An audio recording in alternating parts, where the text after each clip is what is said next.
అప్పగించినటువంటి వాడిగా చూస్తాం. శుక్రవారం రోజు మనం చెప్పుకున్న 7 మాటల గురించి, యేసుక్రీస్తు వారు పడ్డ శ్రమల గురించి, ఆయన పడ్డ వేదన గురించి, ఈ లోకంలో ఏ మానవుడు కూడా ఆయన పడ్డటువంటి ఆ శ్రమను ఎవరు కూడా పొందలేదు. ప్రియులారా, మనకు చిన్న శ్రమ వస్తేనే మన యొక్క జీవితంలో అలాడిపోయేవాడిగా ఉంటూ ఉన్నాం. కానీ క్రీస్తు జీవించినటువంటి 33 సంవత్సరాల పాటు కూడా అనేకుల ద్వారా, అన్నదమ్ముల ద్వారా, రక్త సంబంధికుల ద్వారా, యూదా జాతి ద్వారా, ఇశ్రాయేలు ప్రజల ద్వారా, రోగుల ద్వారా, అన్యుల ద్వారా అనేక మంది తన యొక్క జీవితంలో శ్రమల పాటు చేసినటువంటి వారిగా క్రీస్తు ప్రభువును మనము చూస్తూ ఉన్నాం. అయితే ఆయనను శ్రమ పెట్టిన తరువాత ఆ కలవరి గిరిలో తన యొక్క రక్తాన్ని ఆయన కాచినటువంటి వారిగా మనము చూస్తాం. చూడండి, ఒకసారి పరిశుద్ధ గ్రంథంలో నుంచి మనము గమనిస్తే హెబ్రీయులకు రాసినటువంటి పత్రిక యెషయా గ్రంథం చదువుకొని వద్దాం. చూడండి, యెషయా గ్రంథము 53వ అధ్యాయము, యెషయా గ్రంథము 53వ అధ్యాయము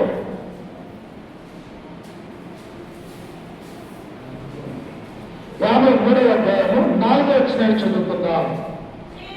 నిశ్చయముగా అతడు మన రోగములను భరించెను, మన వ్యసనమును వహించెను, ఆయనను మెత్తబడిన వారిగాను, దేవుని వలన బాధింపబడిన వారిగాను, శ్రమనొందిన వారిగాను మనమతనిని ఎంచుకుని. చూశారా ప్రియులారా, యెషయా ప్రవక్త నాడున్నటువంటి మానవాళికి, యూదులకు, ఇశ్రాయేలు ప్రజలకి యేసుక్రీస్తు గురించి ఆయన సువార్తను బోధిస్తూ ఉన్నారు. ఇదిగో యూదులారా, ఇశ్రాయేలు ప్రజలారా, లోకంలో ఉన్నటువంటి మానవాళి కొరకు యేసుక్రీస్తు వారు ఈ లోకానికి రాబోతూ ఉన్నాడు. ఆయన వచ్చిన తర్వాత ఆయన ఎలాగోట అందుకని అంటూ ఉన్నాడు. చూడండి, నిశ్చయముగా అతడు మన రోగములను భరించెను. నీ రోగాలు ఏంటి? నా రోగాలు తీసివేసేవాడుగా, మన యొక్క పాపాలనే రోగాలని, మన యొక్క అంతరంగంలో ఉన్నటువంటి మోసాలని ఆయన భరించేవాడిగా ఉంటూ ఉన్నాడు. ప్రియులారా, అంటే లోకంలో ఉన్నటువంటి యొక్క మానవుడు కూడా నీతిమంతుడుగా లేడన్నటువంటి సత్యాన్ని గ్రంథంలో మనం చూస్తూ ఉంటాం. అయితే నీతిమంతులుగా, పరిశుద్ధులుగా కావాలి అంటే యేసుక్రీస్తు యొక్క లోకానికి రావాల్సినటువంటి అవసరం ఏర్పడిందని గ్రంథం మనకు సెలవిస్తూ ఉన్నది. అందుకనే ప్రవక్త అతడు ఏమంటూ ఉన్నాడు? నిశ్చయముగా అతడు మన రోగములను భరించెను, మన వ్యసనములను సహించాడు. లోకంలో ఉన్నటువంటి మానవాళి అబద్ధముతో, మోసముతో ఇతరులను మోసం చేసేవారుగా, లేకపోతే ఒకదానికి ఒకరికి కావాలనుకున్నటువంటి వ్యసన పనులుగా, ఈ లోకంలో అనేకమైనటువంటి చెడ్డ పనులు, చెడ్డ క్రియలు చేసేవారుగా పాల్గొనుకున్నట్టుగా మనము చూస్తూ ఉన్నాం. కానీ ఏ పాపము చేయనటువంటి వాడిగా యేసుక్రీస్తు ఉన్నాడు. ఏ మోసము జరిగించినటువంటి వాడిగా ప్రభువు ఉంటూ ఉన్నాడు. కానీ ఎందు నిమిత్తము ఆ సిలువను, ఆ భారమైనటువంటి ఆ సిలువను, శ్రమలని మోసి ఉన్నాడు అంటే ప్రియులారా, అందుకని ఇక్కడ అంటూ ఉన్నాడు, ఆయన మన యొక్క బాధల్ని అన్నీ కూడా సహించినటువంటి వాడిగా మనం చూస్తాం. అంటే ఓపిక కలిగి ఉన్నాడు, శ్రమనందుతూ ఉన్నాడు, బాధలు అందుతూ ఉన్నాడు. ఎందుకో తెలుసా? లోకంలో ఉన్నటువంటి నా సహోదరిమణులు, ఇదిగో ఈ లోకంలో ఉన్నటువంటి వీరందరినీ కూడా పరలోక రాజ్యానికి వారసులు చేయాలా, నిత్య రాజ్యంలో వారందరూ కూడా ఉండాలా అన్నటువంటి ఆలోచన కలిగినటువంటి దేవుడు, సంకల్పించినటువంటి ఆ దేవుడు తన కుమారుని యొక్క లోకానికి బలియాగముగా పంపించినట్టుగా మనం చూస్తూ ఉన్నాం. అందుకనే పుణ్యవచనంలో మనం చదువుకుంటే ఎలా ఉన్నట? ఆయనను మొత్తబడిన వారిగాను, దేవుని వలన బాధింపబడిన వారిగాను, శ్రమ నొందిన వారిగాను మనమంతటిని ఎంచుకుని. ఎవరు బాధ పెట్టారంట? లోకంలో ఉన్నటువంటి మనము బాధ పెట్టాము యేసుక్రీస్తు వారిని. ఆ తర్వాత దేవుడు కూడా తన యొక్క కుమారుడైన క్రీస్తు వారిని ఏం చేశాడంట? ఆ శిలువలో ఒక మాట ఉంటుంది ప్రియులారా, ఏమంటాడు తెలుసా? దేవా దేవా, నా చెయ్యి నీవు ఎందుకు విడిచితివి? చూసారా, తల్లిదండ్రులు తమ యొక్క కుమారులు వదిలిపెట్టగలుగుతారా? ఎన్ని తప్పులు చేసినా, ఎన్ని పాపాలు చేసినా కానీ, లేకపోతే తల్లిదండ్రులు తమ యొక్క కుమారులు కానీ కుమార్తెలు కానీ వదిలిపెట్టలు ప్రియులారా. కానీ ఆ శిలువ మీద ఉన్నటువంటి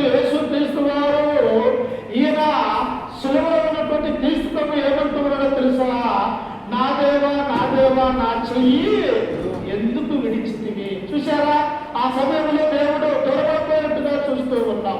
తన తండ్రి మీద నమ్మకం ఉంచినటువంటి వాడుగా యేసుక్రీస్తును మనము చూస్తూ ఉన్నాం. కానీ ఈ భారాన్ని భరిస్తూ కూడా ఆయన ప్రాణం పోతూ ఉన్నప్పుడు తండ్రితో ఆయన అన్నటువంటి మాటలు, నా దేవా నా చెయ్యి ఎందుకు విడిచినాము అంటూ ఉన్నాం. నిజంగా మనము దేవుని యొక్క చెయ్యి విడిచివేస్తే ఈ లోకంలో ఒక్క నిమిషం మనం బ్రతకగలమా? ఒక్క నిమిషం చెల్లించగలుగుతామా? ఒక్క నిమిషం జీవించగలుగుతామా? ఆలోచన చేయండి ప్రియులారా. కానీ యేసుక్రీస్తు వారు ఏం చేశాడు? మన కొరకు ఆ కలువరిలో తన యొక్క ప్రాణాన్ని మన కొరకు పెట్టినటువంటి వాడిగా క్రీస్తు ప్రభువును మనము చూస్తూ ఉన్నాం. అందుకని అక్కడ ఎంతో ఉన్నారు చూడండి, ఏదో వచ్చినంలో మన అతిక్రమ క్రియలను బట్టి అతను గాయపరచబడను, మన దోషములను బట్టి నలగా గట్ట ఆయన శరీరంలో క్రియలా. ఎక్కడ చూసినా దెబ్బలే, పడా దెబ్బలు, ఎక్కడ చూసినా తల మీద వెలకిరీటమే. ఆయన ఒళ్ళంతా శరీరమంతా కూడా గాయముల చేత దెబ్బల చేత ఆయన రక్తము కార్చినటువంటి వాడిగా మనం చూస్తూ ఉన్నాం. ఇక్కడ నుంచి యెరూషలేము యొక్క వీధులలో, రాజవీధులలో, అక్కడి నుంచి గోల్గొతాలో పెట్టి ఆ కపాలను పెట్టి ఆ స్థలానికి శిలువ మరణపు పోగా ఆ యొక్క గోడాలు కొడుతూ, ఒండు వేస్తూ, అపవాసిస్తూ, యేసుక్రీస్తు వారిని మీద నిందలు వేస్తూ అవన్నీ కూడా శిలువ వేస్తూ ఉన్నప్పుడు ఆయన ఎక్కడా కూడా తన యొక్క శరీరంలో అసలు దెబ్బనేది లేకుండా లేదు. శరీరం అంతా కూడా రక్తమైపోతూ ఉన్నది, శరీరం అంతా కూడా బాధపడుతూ ఉన్నాడు, శరీరం అంతా కూడా గాయాలతో నిండి ఉంటూ ఉన్నది. ఆ పరిశుద్ధులైనటువంటి ఆయన యొక్క రక్తం అంతా కూడా ఆ శిలువ మాను మీద వేలాడుతూ ఉన్నట్టుగా మనం చూస్తూ ఉన్నాం. మనకంత చిన్న దెబ్బ తగిలితేనే ఓర్చుకోలేనటువంటి వాడుగా ఉన్నాం. చిన్న ముళ్ళు గుచ్చుకుంటేనే అయ్యో ముళ్ళు గుచ్చుకున్నది డాక్టర్ దగ్గరికి వెళ్ళాం. కానీ క్రీస్తు యొక్క శరీరాన్ని మనం చూస్తూ ఉన్నప్పుడు ఆ గాయాలతో, దెబ్బలతో, తన యొక్క వీపు అన్ని పౌరాలతో పౌరా కొడితే శరీరము లేచిపోతున్నట్టుగా మనం చూడగలుగుతూ ఉన్నాం. ఎందుకు సహిస్తూ ఉన్నది అన్ని? అందుకని అక్కడ యెషయా అంటూ ఉన్నాడు, ఏమన్నాడు? మన అతిక్రమ క్రియలను బట్టి అతడు గాయపరచబడెను. లోకములో మానవులుగా ఉన్నటువంటి మనము ఏ దేవునికి కుమారులుగా కుమార్తెలుగా చేయాలని దేవుడు సంకల్పించాడు, ఆ మానవులుగా ఉన్నటువంటి మనం ఏం చేస్తూ ఉన్నాము? మనం చేసే క్రియలు దేవునికి బాధ కలుగుతూ ఉన్నాయి. మనం చేసినటువంటి ఈ పాపాల కొరకు పరిశుద్ధులైనటువంటి యేసుక్రీస్తు వారు ఈ లోకంలో ఆయన ఒక గొర్రె పిల్ల వంటి క్రీస్తు రక్తాన్ని ఆయన ఈ లోకం కొరకు కాచిన వారిగా ఉన్నట్టుగా మనము చూస్తూ ఉన్నాం. కానీ ఈనాడు మానవులుగా ఉన్నటువంటి మనము ఇది గుర్తించలేకపోతూ ఉన్నాం. ఎందుకు? యేసుక్రీస్తు వారు ఈ లోకానికి వచ్చారు నా పాపం నిమిత్తమే కదా, నేను చేసిన అతిక్రమముల నిమిత్తమే కదా, అందుకు నా మనసు మార్చుకొని క్రీస్తు వైపు నేను మళ్ళాలి కదా అన్నటువంటి ఆలోచన నేనున్నటువంటి మానవులకు లేకుండా పోయిట్టు ఉన్నది. ప్రియులారా, ఇంకా పాపములనే మగ్గిపోతూ ఉన్నారు, ఇంకా దేవుని ఎదుట రాలేకపోతూ ఉన్నారు. క్రీస్తు శిలువ మీద అంత రక్తము కారుస్తూ ఉన్నారు, కూర్చునిస్తారు, అంత రక్తము కారుస్తూ ఉన్నాడు. ఆయన యొక్క శరీరం అంతా కూడా గాయాలతో ఉంటూ ఉన్నది, శరీరం అంతా కూడా బాధతో వేదనతో ఉంటూ ఉన్నది. కనుక అయినప్పటికీ కూడా ఆయన వీటన్నిటిని ఏం చేస్తూ ఉన్నాడట? సహించుతూ ఉన్నాడు. నా యొక్క సహోదరులు ఇంకా మార్పు చెందుతారు, ఇంకా మార్పు కలుగుతారు, దేవుడంటే నమ్ముతారు, దేవుని ఆలోచన ప్రకారం జీవిస్తారు అని చెప్పేసి మనందరితో ఏం చేస్తున్నాడంటే ఆయన సహిస్తూ ఉన్నాడు. మన పిల్లలు అనేకమైనటువంటి చట్ట పనులు చేస్తున్నప్పుడు తల్లిదండ్రులుగా మనం ఏం చేస్తాము? నా బిడ్డ మారుతాది, నా కుమార్తె మారుతాది, నా కుమారుడు మారుతాడు అని చెప్పేసి వారి ఎడల నిరీక్షణ కలిగి ఇంకా స్థానం కలిగి ఉంటాము. అలాగనే ఈ లోకంలో ఉన్నటువంటి మానవాళి కొరకు కూడా యేసుక్రీస్తు ఏం చేస్తున్నాడంట? సహించేవాడిగా ఉంటున్నాడని ఈ గ్రంథం మనకు సహిస్తూ ఉంది. అందుకనే నేను క్రీస్తు యొక్క గొప్పతనాన్ని గురించి మనం ఆలోచన చేస్తూ ఉన్నాం. అందుకని ఎటువంటి కిందవచనములే ఏమన్నాడు? ఆలోచనములే మనమందరము గొర్రెలే త్రోవ తప్పపోతుంది, మనలో ప్రతివాడును తనకిష్టమైన త్రోవకు తొలికెను. మనమందరము కూడా ఏమైపోతూ ఉన్నాము? ఒక గొర్రె త్రోవలో నుంచి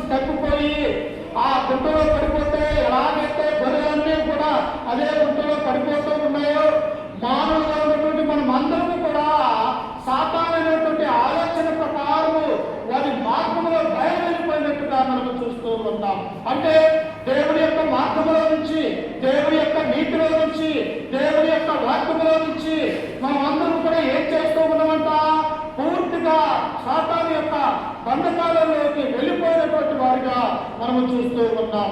అందుకనే యెషయా ప్రవక్త అంటున్నాడు, ఓ యూదులారా, ఇశ్రాయేలు ప్రజలారా, దేవుని యొక్క మాటలు వినక ఆయన యొక్క మార్గములో నడవక మనమందరం కూడా ఏమైపోతూ ఉన్నామంటే పాపమనే లోకములో పడిపోతూ ఉన్నాం, గొర్రెలవలే తప్పిపోతూ ఉన్నామని చెప్పేసి ఈ గ్రంథం మనకు సెలవిస్తూ ఉన్నది.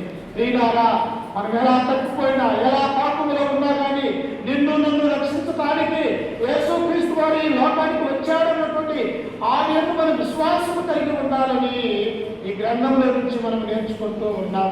అందుకనే చూడండి, అక్కడ ఏమని ఉన్నది, ఆయన సులువ మరణాన్ని పొందాడు, శుక్రవారం అంతా కూడా శ్రమ పడేవారిగా ఉంటూ ఉన్నాడు, శనివారం ఎక్కడ ఉన్నాడు, ఆయన సమాధిలో ఉంటూ ఉన్నాడు.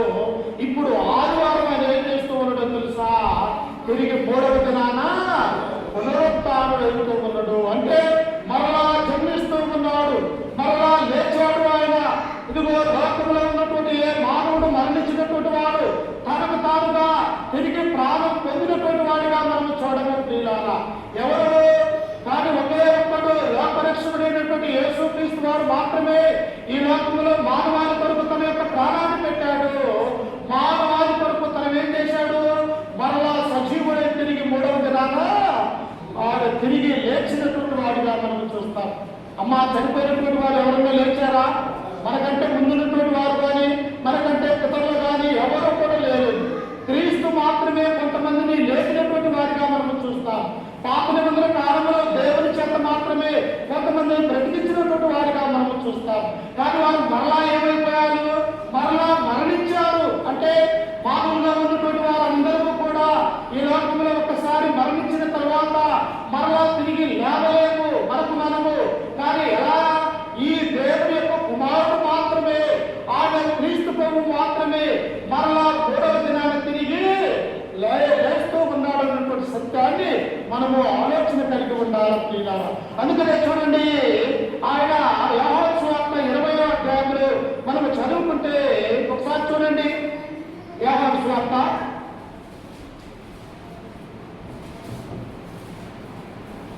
20వ అధ్యాయము 10వ వచనం చదువుకుందాం.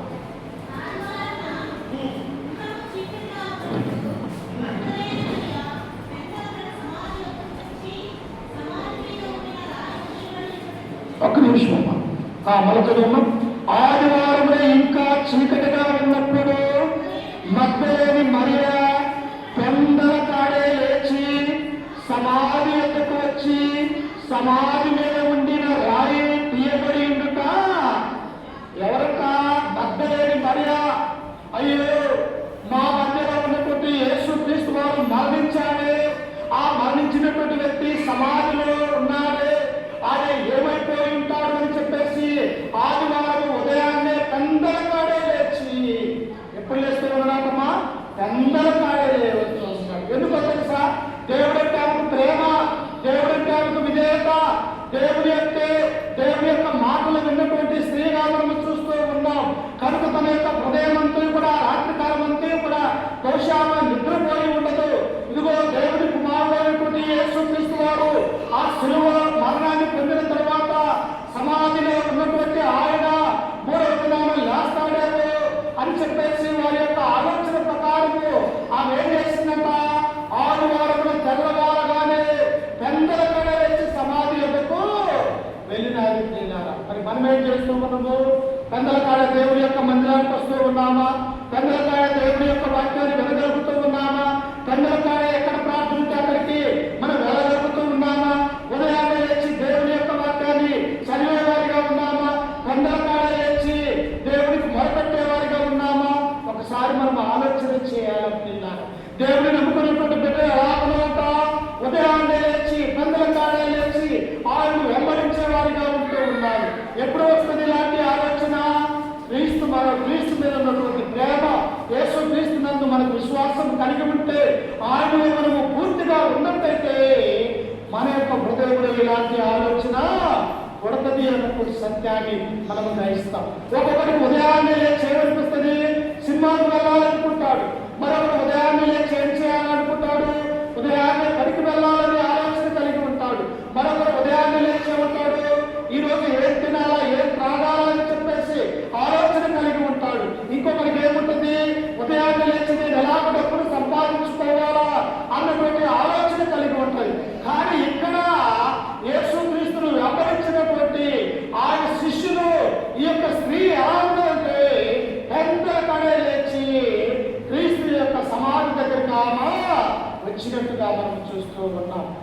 ప్రియులారా, యేసుక్రీస్తు మన కొరకు చనిపోయాడు, మన కొరకు సమాధి చేయబడ్డాడు. ఇప్పుడు మూడవ దినాన్ని ఏం చేస్తూ ఉన్నాడు? మన కొరకే ఆయన తిరిగి లేపబడుతూ ఉన్నాడు అన్నటువంటి సత్యాన్ని మనము గ్రహించాలి ప్రియులారా. అందుకే చూడండి, కింద చెందులో మనం చదువుకుంటే ఇంకా ఏమని ఉండదో చూడండి. కనుక ఆమె పరిగెత్తుకొని పోయి సీమోను పేతురును ఎత్తుకొని యేసు ప్రేమించిన మరి యొక్క శిష్యుని ఎత్తుకు వచ్చి ప్రభువును సమాధిలో నుండి ఎత్తుకొని పోయి ఆయనను ఎక్కడ వచ్చారో ఏమని చెప్పాను. అవేమనుకున్నదో తెలుసా? దేవుడు చెప్పినటువంటి ఆ మాటలను జ్ఞాపకం చేసుకోలేకపోయినది. యేసుక్రీస్తు ఈ లోకంలో ఉన్నప్పుడే చెప్పాడు, ఇదిగో నేను అధికారులకి, ప్రజలు, అనేక రోమా సైనికులు ఇదిగో నన్ను శిలువకు అప్పగిస్తారు, నేను ఈ లోకంలో ఉన్నప్పుడే ఆయన మరణిస్తాను, సమాధి చేయబడతాను, మరలా మూడవ దినాన్ని లేస్తాను అని పదే పదే ఆయన చెప్పినప్పటికీ కూడా ఈ అపోస్తలులకు ఆయన వెంబడించినటువంటి వారికి ఆ వాక్యం అనేది అర్థం కాలేదు. ఆ వాక్యం అనేది వారు జ్ఞాపకం చేసుకోలేకపోయారు. ఈ మరే ఏమంటూ ఉన్నది? సమాధి మీద ఉన్నటువంటి ఆ రాయి ఖండించబడి సమాధిలో శవం ఉండాలి కదా, యేసుక్రీస్తు వారు ఉండాలి కదా అని చెప్పేసి ఆమె అనుకొని ఆమె ఏమంటూ ఉన్నదో తెలుసా? నా ప్రభువుని ఎవరో ఎత్తుకొని పోయారు అని బాధపడుతూ ఏడుస్తూ ఉన్నది. ప్రియులారా, నిజంగా ఆమె ఎంత ప్రేమించి ఉంటుంది యేసుక్రీస్తు వారిని, ఎంత ప్రేమించి, ఎంత విశ్వాసము కలిగి, ఎంత నమ్మకము కలిగి ఆ స్త్రీ ఉన్నదో ఒకసారి ఆలోచన చేయండి. ఆమె ఏమంటూ ఉన్నదో చూడండి. ఆమె పరిగెత్తుకొని వచ్చి సమాధికి వచ్చి ఏమంటూ ఉన్నదో అక్కడ, ఎవరో ఎత్తుకొని పోయి ఆయనను ఎక్కడ ఉంచారో ఎరగమని చెప్పాను. కాబట్టి పేతురును ఆ శిష్యులను బయలుదేరి సమాధి వద్దకు వచ్చి వారిద్దరూ కూడి పరిగెత్తుచుండగా ఆ శిష్యుడు పేతురు కంటే త్వరగా పరిగెత్తి ముందుగా సమాధి వద్దకు వచ్చి వంగి నార బట్టలు పడి ఉండట చూచను, కానీ అతడు సమాధిలో ప్రవేశింప లేదు. ఎవరైనా యేసుక్రీస్తు ప్రేమించినటువంటి శిష్యుడైనా యోహాను వారు ప్రియుడా, ఎప్పుడైతే ఈ యొక్క మగ్దలేని మరియా తన యొక్క శిష్యులకు చెప్పినతో, ఇదిగో ప్రభు యొక్క శరీరాన్ని ఎవరో ఎత్తుకొని పోయారు సమాధిలో నుంచి వెంటనే ఆయన యొక్క శిష్యులకు చెప్పారో, వెంటనే పేతురు యోహాను వచ్చి ఆ సమాధి దగ్గరికి మరి దొంగబడి చూశారు ప్రియుడా. అప్పుడు ఈ యవనస్తులైనటువంటి యొక్క యోహాను ఏం చేశాడు? లోనికి వెళ్ళటానికి సాహసించలా. ఆయన భయపడి ఉండవచ్చు. ఎందుకంటే మనము ఒక వ్యక్తి మరణించిన తర్వాత మరణించినటువంటి వారిని చూడాలంటే లోకంలో ఉన్నటువంటి మానవులకు ఏంటిది? భయం అనేది వస్తుంది. అలాగనే యొక్క యోహాను వారు కూడా భయపడి అక్కడే ఆగిపోయినటువంటి వారిగా మనం చూస్తాం. కానీ ఈ యొక్క అపోస్తలుడైనటువంటి పేతురు మాత్రము నేరుగా ఆయన ఉంచినటువంటి ఆ స్థలానికి వెళ్ళినటువంటి వారిగా మనం చూస్తాం. అప్పుడు అక్కడ ఏమై ఉన్నదంట చూడండి, 6వ వచనములో 26వ వచనము. అంతట సీమోను పేతురు అతని వెంబడి వచ్చి సమాధిలో ప్రవేశించి నారబట్టలు పడి ఉండటయు, ఆయన తల రోమాలు నారబట్టలు యొక్క ఉండక వేరొక ఒక చోట చుట్టబెట్టి ఉండటయు చూసినాం. అమ్మ చనిపోయినప్పుడు ఆనాడు ఏం చేస్తారు? మనమైతే తెల్లబట్ట కడతాం, అంతే కదమ్మా. కానీ ఆనాడు యూదులకు ఏం చేస్తారో తెలుసా? ఆ యొక్క శవం చుట్టూ కూడా నారబట్ట అనేది కడతారు. ఈ ముఖానికి అంతా కూడా రోమాలు చుడతారు తీరా. అప్పుడు ఆ సమాధిలో వచ్చినప్పుడు ఆ నారబట్టలు ముఖానికి పెట్టినట్టు ఆ రోమాలు రెండు ఒక చోట ఉన్నాయి. ఒకవేళ ప్రభువుని ఒకవేళ ఎత్తకపోతే ఎలా ఎత్తకపోతారు? ఆ ఉన్న శవాన్ని అలాగే ఎత్తకపోతారు. అప్పుడు నారబట్టలు ఉండవు, ఆ యొక్క ముఖానికి చుట్టినటువంటి రోమాలు కూడా ఉండవు. కానీ రెండు ఉన్నాయి అంటే ఎవరు? క్రీస్తు తిరిగి ఆయన లేచాడు అనేటువంటి ఆ సత్యాన్ని ఇక్కడ తెలియజేయాలని యోహాను మనకు రాశాడు ప్రియులారా. అందుకని యేసుక్రీస్తును నమ్మినటువంటి మనము కూడా, యేసుక్రీస్తులో ఉన్నటువంటి మనము కూడా ఎలాగా దేవుడంటే భయము, భక్తి, విశ్వాసం కలిగి మనం ఉన్నట్టయితే యేసుక్రీస్తు ఎలాగైతే మూడవ దినాన్ని తిరిగి లేచి ఉన్నాడో మనము చనిపోయిన తర్వాత కూడా మనల్ని దేవుడు ఏం చేస్తాడంట? తన రెండవ రాకడ సమయంలో మధ్యాకాశానికి వచ్చి మనల్ని కూడా దేవుడు లేపుతాడు అన్నటువంటి సత్యాన్ని మనము గ్రహించాలి ప్రియ. ఎందుకంటే మనము నిరీక్షణ కలిగి ఉండాలా, యేసుక్రీస్తులో విశ్వాసం కలిగి ఉండాలా, విధేయత కలిగి ఉండాలా. నా పాపముల కొరకు ఆయన లోకానికి వచ్చాడు, నా పాపముల కొరకు ఆయన శ్రమను అనుభవించాడు, నా పాపముల కొరకు ఆయన యొక్క రక్తాన్ని కాచాడు, నా పాపముల కొరకు ఆయన శిలువ వేయబడ్డాడు, నన్ను నీతిమంతులుగా చేయడానికి దేవుడు లోకానికి పంపించాలని మన హృదయంలో విశ్వసించినట్లయితే మనము యేసుక్రీస్తు ఎలాగైతే తిరిగి మూడవ దినాన లేచాడు, మనము ఒకనొక సమయంలో తిరిగి దేవుడు లేపుతాడు నన్ను కూడా ఆ విశ్వాసము నిరీక్షణ ఆ లోకత ప్రతి ఒక్క క్రైస్తవునికి ఉండాలి అని మనం గుర్తించాలి. తిరిగి చూడండి ఒకసారి మత్తయి సువార్త 28వ అధ్యాయానికి తిరిగి వద్దాము. ఒకసారి చూడండి మత్తయి సువార్త 28వ అధ్యాయము 2వ వచనాన్ని మనం చదువుకుంటాం. ఇదిగో ప్రభుదూత పరలోకము నుండి దిగివచ్చి రాయి పెరిగించి దాని మీద కూర్చుంటాడు. ఏం చేశారంట? పరలోకము నుండి దేవదూతలు వచ్చి రాయి పెరిగించి, ఏ రాయి? సమాధికి పెట్టబడ్డటువంటి ఆ రాయిని, ఆ భూతరాయిని ఏం చేశారంటే దేవదూత దానిని తొలగించి వేశారు. వాస్తవంగా ఆ రాయిని తొలగించాలంటే ఎవ్వరు కాదు. ఎందుకో తెలుసా? ఎక్కడ ప్రభువు తిరిగి లేస్తానని చెప్పాడు కదా అని చెప్పేసి రోమా సైనికులు యోధాధికారులందరూ కూడా ఆయన మీద పగబట్టి ఆయన శిలువ మరణానికి అప్పగించారు. అంతేకాదు ప్రియులారా, ఎవరన్నా శవాన్ని ఎత్తుకొని పోతానేమని చెప్పేసి వారు భద్రపరిచినటువంటి వారిగా మనము చూస్తాం. అంటే చుట్టూ సైనికుల్ని కాపలా పెట్టారు. ఎవరన్నా ఈ రాయిని పెళ్లించకూడదు, యేసుక్రీస్తు యొక్క శవాన్ని ఎత్తుకొని పోకూడదు అని వారు పుట్టుతో కుయింపుతో చేస్తూ ఉన్నప్పటికీ కూడా అమ్మా దేవుని యొక్క మన ఆటలు సాగుతాయమ్మా, సాగవుతుందా? ఎందుకో తెలుసా?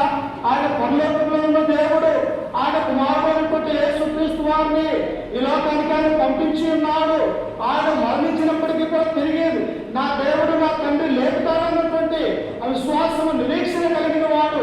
అంతేకాదు భూమిని ఆకాశాన్ని సమస్త మానవాన్ని నిర్మించుటలో తండ్రి ఏ పాత్రత కలిగి ఉన్నాడో కుమారుడు కూడా అదే పాత్ర కలిగి ఉన్నాడు కనుక తన ప్రాణాన్ని మన కొరకు తానే సమర్పించాడు ప్రియులారా. కానీ సమాధిలో ఆయన ఉండటము అసాధ్యము ప్రియులారా. సమాధి బంధించగలదా?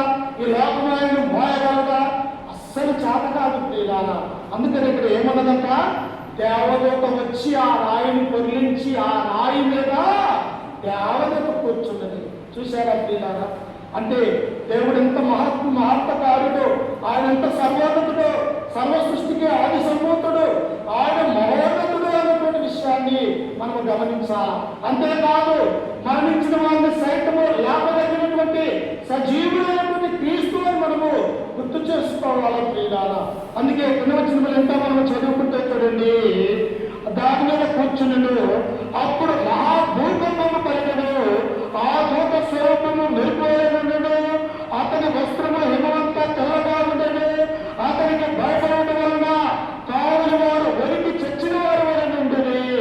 ఆ దూత ఆ స్త్రీలను చూసి, మీరు భయపడకుడి, శిలువ వేయబడిన యేసును మీరు వెతుకుచున్నారని నాకు తెలియను, ఆయన ఇక్కడ లేడు, తాను చెప్పినట్టే ఆయన లేచి ఉన్నాడు. చూడండి ప్రియులారా, దూత ఏమంటున్నది? మీరు ఎదుగు చూడాలి సమాధిని, ఈ సమాధిలో ఆయన ఉండట అసాధ్యము. ఆ సమాధిలో నుంచి ఇప్పుడు ఆయన ఏమైపోయాడు? ఆయన చెప్పినట్టే. ప్రియులారా, మనమన్నీ చెప్పిన మాట మనం ఏం చేస్తాము? మర్చిపోతాము, దాటిపోతాము, చెప్పిన మాటను మనము తిరస్కరించుతాము. కానీ దేవుడు ఒక మాట చెబితే ఆ మాటను ఆయన చేస్తూ ఉంటాడు. అందుకనే ఈ దూత ఉన్నది ఆయన చెప్పినట్టే మూడవ దినాలు తిరిగి లేచాడు అన్నటువంటి సత్యాన్ని మనం చూస్తూ ఉన్నాం. ఏది ఆ మూడవ రోజు?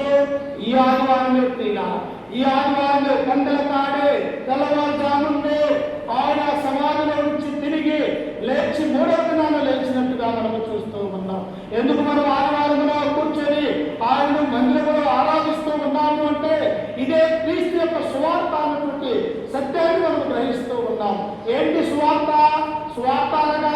క్రీస్తు యొక్క మరణము, ఆయన యొక్క సమాధి, ఆయన యొక్క పునరుత్థానము, ఇదే ప్రపంచం అంతటికి కూడా సువార్త అనేటువంటి సత్యాన్ని రానున్నటువంటి క్రైస్తవులు మనం గ్రహించే వారిగా ఉంటాము. ఒకసారి చూడండి, కొరింథీయులకు రాసినటువంటి మొదటి పత్రిక 15వ అధ్యాయము, కొరింథీయులకు రాసినటువంటి మొదటి పత్రిక 15వ అధ్యాయము 3వ వచనాన్ని చదువుకుందాం. మరియు సహోదరులారా, నేను మీకు ప్రకటించిన సువార్తను మీకు తెలియజేయుచున్నాను. మీరు దానిని అంగీకరించుకుని దాని యందే నిలిచి ఉన్నారు.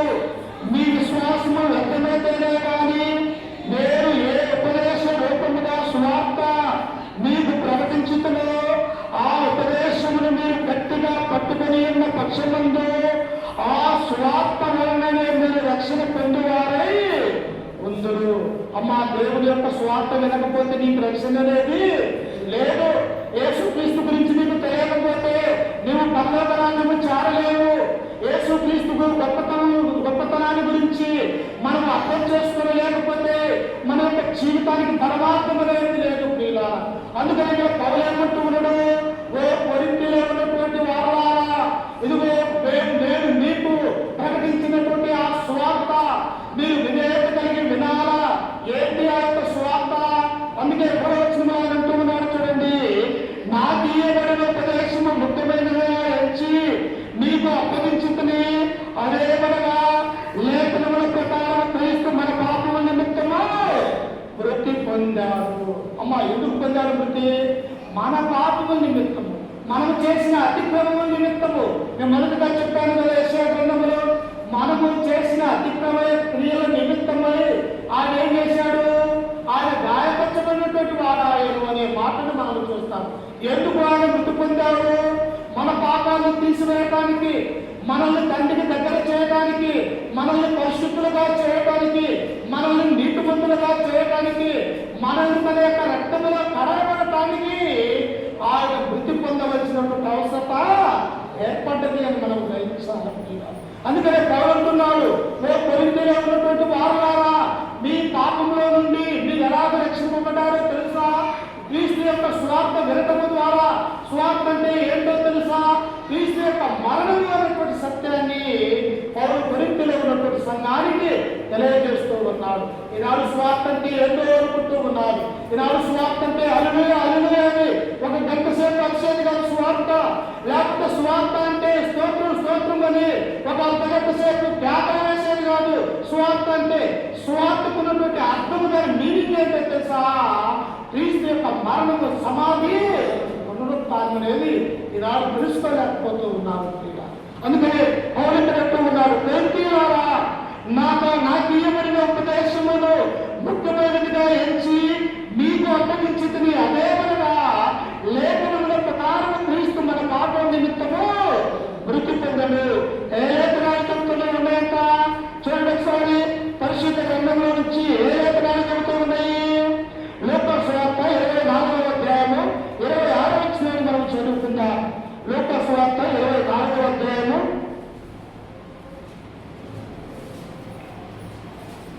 26వ వచనాన్ని చదువుకుందాం. ఏంటి ఆ లేఖనాల గురించి చెప్పేది?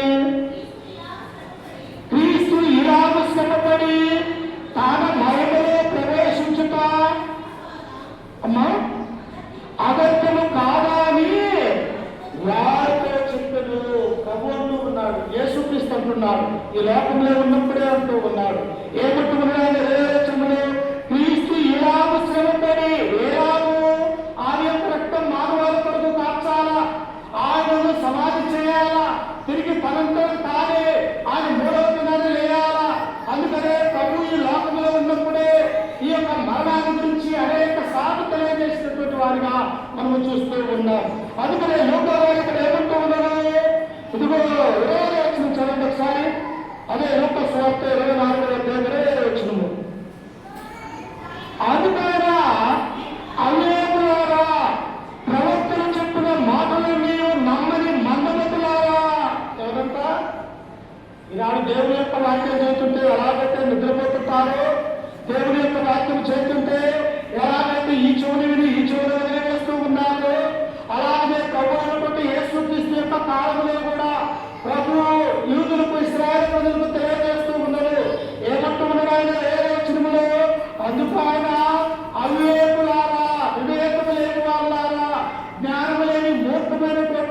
ఒక్కర జనమా, మీరు ప్రవక్తల యొక్క లేఖనాలు చదివితే నా గురించి అర్థమవుతుంది మీకు. ఇదిగో ప్రవక్తల లేఖనాలలో నేనున్నాను, ఆదికాండంలో నేనున్నాను, నిర్గమాకాండంలో నేనున్నాను, అలాగే యెహోషువ గ్రంథంలో నేనున్నాను, న్యాయాధిపతుల గ్రంథంలో ఉన్నాను. ఇదిగో పాత నిబంధన కాలంలో ఉన్నటువంటి 39 గ్రంథాలు నా గురించే తెలియజేస్తూ ఉన్నది అని క్రీస్తు స్వయంగా మనకు తెలియజేస్తూ ఉన్నాడు. మనం ఏమనుకుంటాము, ఎక్కడున్నాడు క్రీస్తు, ఏం చేస్తూ ఉన్నాడు క్రీస్తు అని మనము తెలియనటువంటి వారిగా మనం ఉంటూ ఉన్నాం. అందుకనే దేవుడు ఇక్కడ ఏమన్నాడో తెలుసా, అందుకని అనేకులారా ప్రవక్తలు చెప్పిన మాటలన్నీ నమ్మని మందమతులారా, క్రీస్తు ఇలాగ శ్రమపడి తన మహిమలో ప్రవేశించడం అగత్యము కాదా అని వారితో చెప్పి ఇలా ఎందుకు స్వార్థని పదే పదే దేవుని యొక్క క్రీస్తు గురించి తెలియజేస్తూ ఉన్నదో తెలుసా, నీ ఆత్మ ఎక్కడ నశించిపోతుందేమో అని చెప్పేసి, నీవెక్కడ వారి మనసు పొందక ఈ లోకములో ఈ యొక్క పాపంలో కలిసిపోయి నీ జీవితాన్ని కోల్పోతున్నావు అని చెప్పేసి అనేక మంది సేవకులు తమ ప్రాణాలను సైతము స్వార్థ నిమిత్తమై పోగొట్టుకుంటూ మనకి స్వార్థను బోధించారు ప్రియులారా. అందుకని క్రీస్తు లోకంలో ఉన్నప్పుడు చెప్పాడు, ఓ అవేకమైనటువంటి మనుషులారా, ఓ మందమతులారా, మీకు చెవులుండి వెళ్ళేటువంటి వారులారా, ఇదిగో నాకున్నటువంటి ప్రవక్తలందరూ నా గురించే కదా తెలియజేసినది అని దేవుడు సెలవిస్తూ ఉన్నాడు ప్రియులారా. ఇంకా ఏమంటున్నాడు చూడండి ఒకసారి 27వ వచనంలో, మోషేయు సమస్త ప్రవక్తలు మొదలుకొని లేఖనములన్నిటిలో తన్ను గురించి వచనములను బాగు వారికి తెలుపును. ఎవరు చెప్పారంట? మోషే చెప్పాడు. ఏమని చెప్పాడమ్మా మోషే? ఏమని చెప్పాడమ్మా మోషే? ఇప్పుడు నా వంటి ఒక ప్రవక్తను నీలో దేవుడు పుట్టించబోతూ ఉన్నాడు. నేను ఎలాగైతే ప్రవక్తగా ఉన్నాను, నేను ఎలాగైతే ఈ అరణ్యంలో 40 సంవత్సరాల పాటు మిమ్మల్ని నడిపించాను, నేను మానవుణ్ణి, కానీ నాలాంటి ఒక ప్రవక్తను మీలోనే పుట్టించబోతూ ఉన్నాడు. ఆ ప్రవక్తే ప్రభువునటువంటి యేసు క్రీస్తు అన్నటువంటి సత్యాన్ని ఆనాడు అరణ్యంలోనే మోసే మనకి తెలియజేశాడు. కానీ అలాంటి ఇశ్రాయేలు పిల్లలకు అర్థమైందా? అర్థం కాలేదు.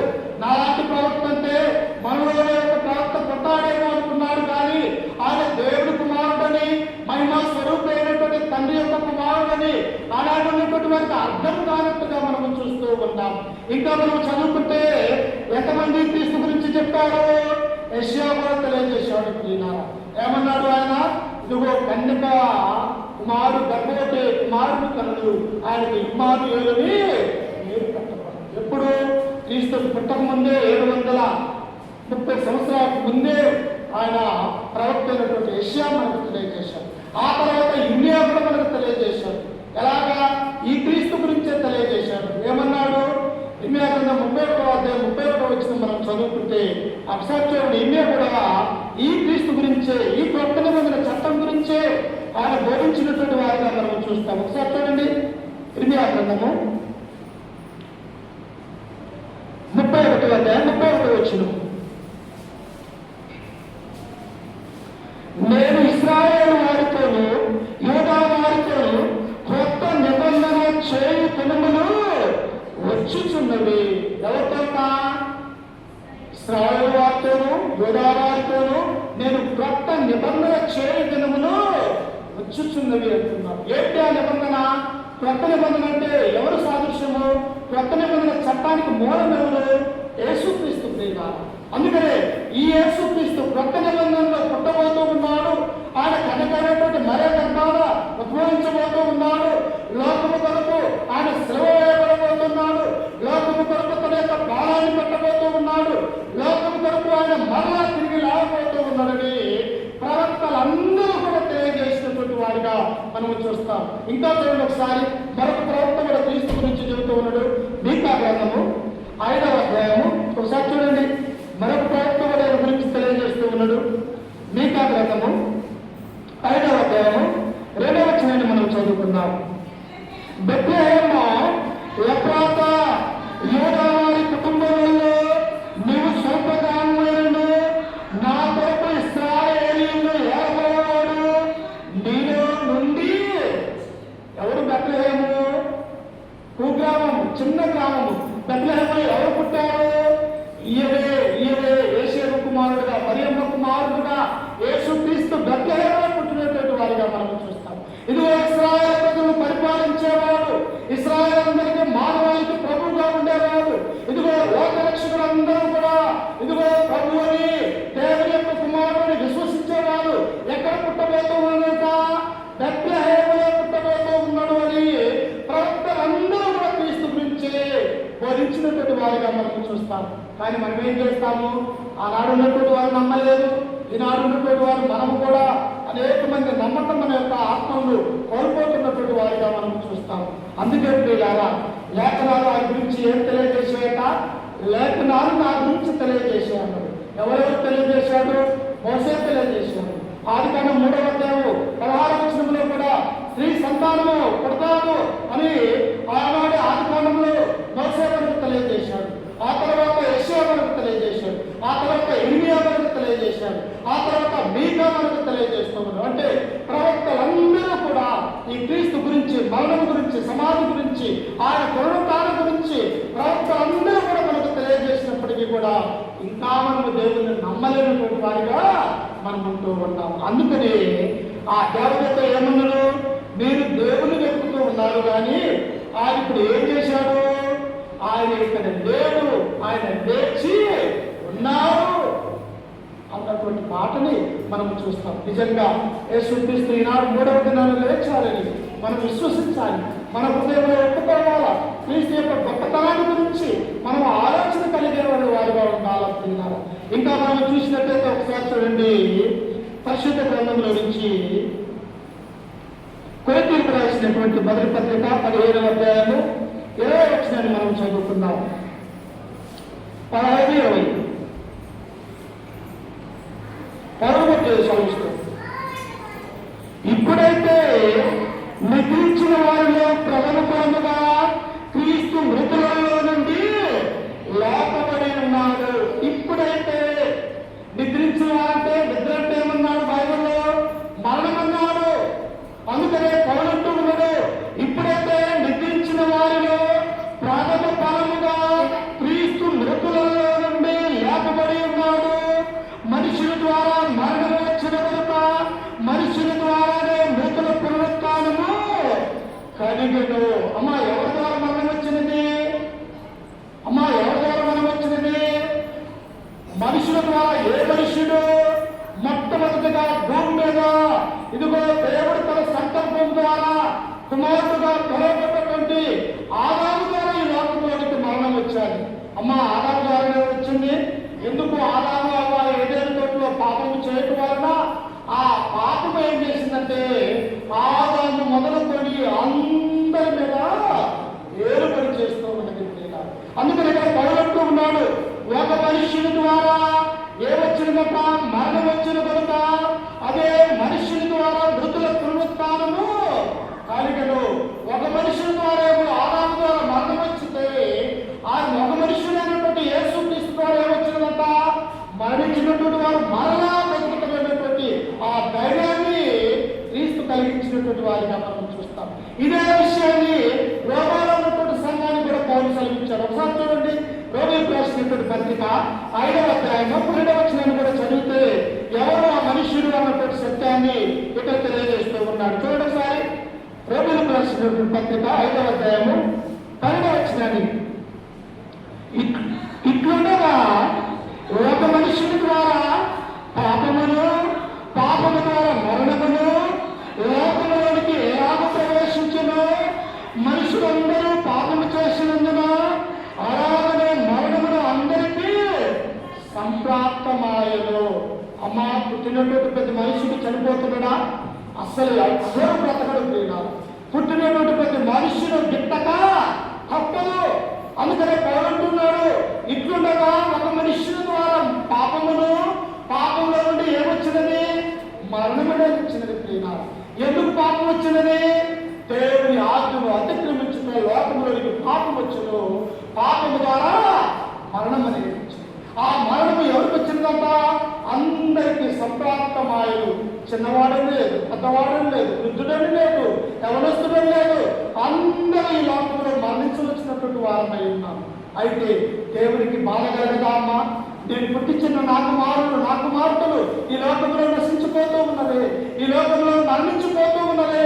ఆ మరణముల నుండి వారికి పునరుద్ధానం కలగాలి అని దేవుడు అనాది కాలంలోనే సంకల్పించి తన కుమారుడైనటువంటి యేసుక్రీస్తు వారిని ఈ లోకానికి ఆయన పంపించినటువంటి వారిగా మనం చూస్తాం.